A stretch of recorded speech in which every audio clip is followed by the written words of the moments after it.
Hello guys, welcome to बॅकमध्ये. आज मी तुम्हाला सांगणार की बिग बॉसमध्ये आपल्याला पुन्हा एक वेळेस जबरदस्त भांडण बघायला भेटणार आहे. जानी वर्सेस निकी. आणि आता निकी असं मला कन्फर्म वाटतं की निकीला अजून एक दुसऱ्या गालावर झापडं खायची बारी आली. कारण की तुम्हाला माहीत असेल लास्ट टाईम आर्यानं लावलं होतं झापडं ना, आता आर्या झाली इविक्टेड.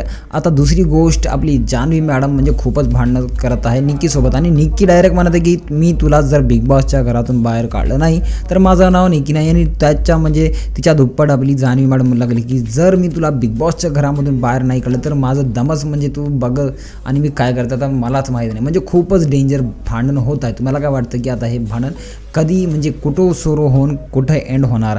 मला तर वाटतं की आता कन्फर्म निकी, जान्हवी आणि आर्या तिघांमधून 100% कोणीतरी खतरनाक म्हणजे एलिमिनेट होणार बिग बॉसच्या घरामधून 100% बाहेर जाणार. तुम्हाला काय वाटतं मला कमेंट करून सांगा. आणि लास्ट टाईम जे वोटिंग ओपन झाली त्यामधून आपण कोणाला जास्तीत जास्त वोट केली आणि जे निकी वर्सेस आर्याचा मॅटर झाला त्याच्यानंतर तुम्ही आर्याला सपोर्ट केला की नाही मला कमेंट करून सांगा. जर तुम्ही आर्याचे आणि जान्हवी आणि निकीचे डॅडवाले फॅन असेल तर मला कमेंट करून सांगा. भेटूया पुढच्या व्हिडिओमध्ये. तोपर्यंत बाय बाय.